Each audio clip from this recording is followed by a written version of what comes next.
Si vous êtes nouveau sur la chaîne, n'oubliez pas de vous abonner et d'activer la notification pour ne rater aucune de nos prochaines vidéos. On commence.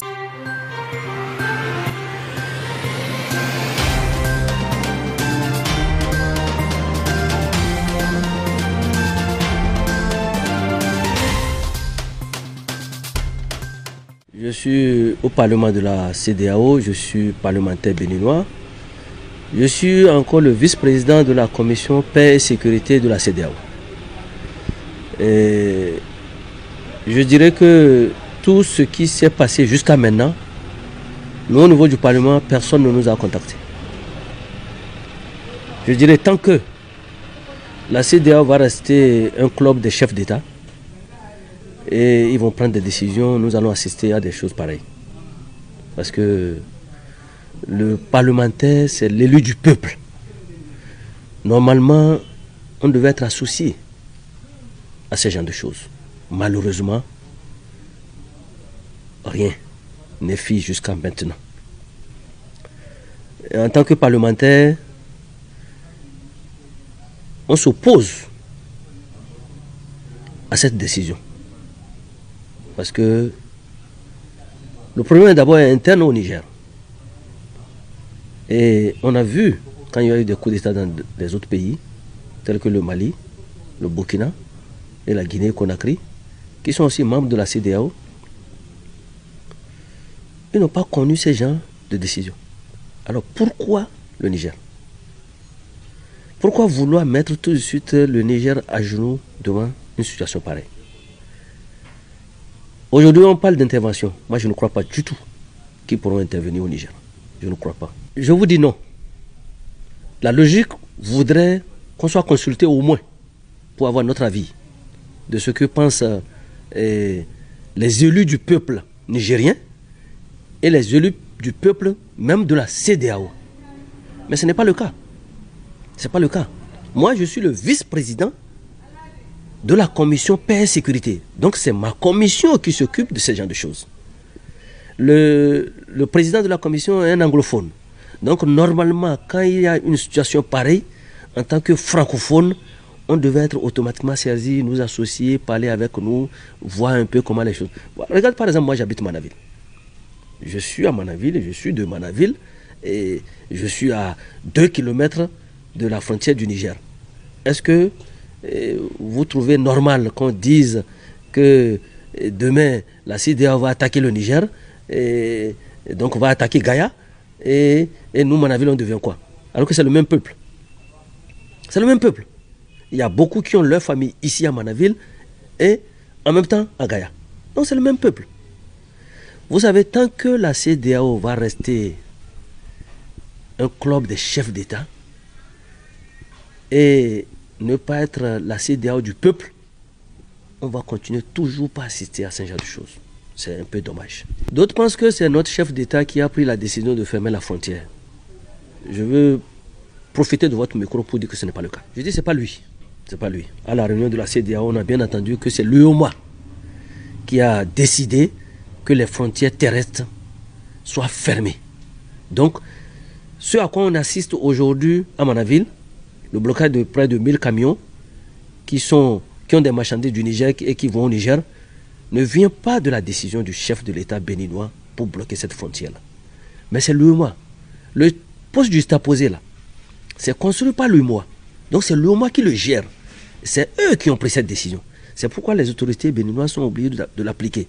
Mais quand bien même, nos chefs d'État pouvaient faire pression sur eux pour que les gens n'aillent pas jusqu'à ce niveau-là. Tout ceci, c'est parce que la base n'est pas consultée. Si la base était consultée, il y a de ces décisions-là qui ne seront pas prises. L'UEMOA n'est pas au-dessus du peuple. C'est le peuple qui est souverain. Aujourd'hui, quand vous constatez ce qui se passe au Niger, on a l'impression que le peuple soutient à 100% les putschistes. Donc le problème est ailleurs. Vous croyez que la CEDEAO peut rétablir le président déchu? Moi, je ne crois pas. Parce que, vu l'évolution de la situation, je ne crois pas du tout qu'ils vont pouvoir aller rétablir le président déchu. Donc, il est toujours bon de chercher à aller vers la direction de ce que le peuple veut. Ce qui est bien pour le peuple, c'est ça qu'il faut suivre. Mais je vous dis que actuellement la CEDEAO n'est pas la CEDEAO du peuple. C'est la CEDEAO du chef de l'État. Sinon, je ne peux pas comprendre que moi, en tant que vice-président de la commission paix et sécurité, donc c'est ma commission, c'est à ma commission qui revient de faire des propositions et de discuter de cette affaire-là. Mais personne ne m'a contacté. Non, je crois que les chefs d'État vont revenir sur leur position. Moi, c'est ma compréhension des choses. Et je ne les vois pas en train d'attaquer le Niger. Je ne vois pas le Nigeria, le Bénin, même les autres pays, se lever pour attaquer le Niger. Et ils ont tous quelque chose à perdre. Première chose, c'est que le peuple là, c'est le même peuple. Quand tu prends tout le nord, Bénin, et le Niger, c'est le même peuple, c'est les mêmes langues, c'est les mêmes ethnies, et tout.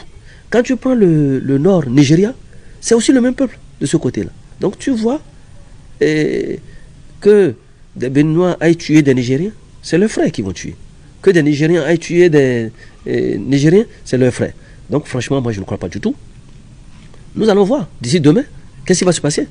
Mais je ne crois pas du tout que la CEDEAO ira attaquer le peuple nigérien. Et puis, mon souhait, c'est que vraiment, que les chefs d'État de la CEDEAO revoient leur copie au niveau de l'approche de propositions. On dirait que quand les autres font les réunions des chefs d'État, tout s'arrête là. Rien ne descend au Parlement, alors que c'est le Parlement qui représente. Nous sommes les représentants du peuple au Parlement de la CEDEAO.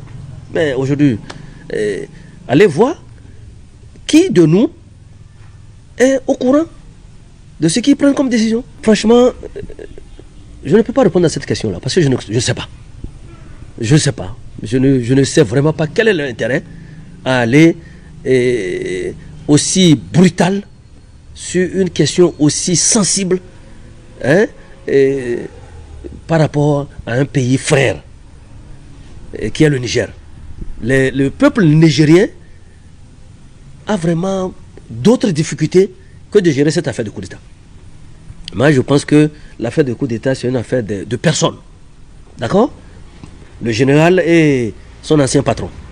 Donc, c'est des choses sur lesquelles il faut discuter. D'accord? Maintenant, d'autres aussi parlent de la France. La France, certes, va défendre ses intérêts, mais il nous revient, nous, peuple africain, de regarder aussi où se trouvent nos intérêts. Merci beaucoup. Si vous êtes nouveau sur la chaîne, n'oubliez pas de vous abonner et d'activer la notification pour ne rater aucune de nos prochaines vidéos.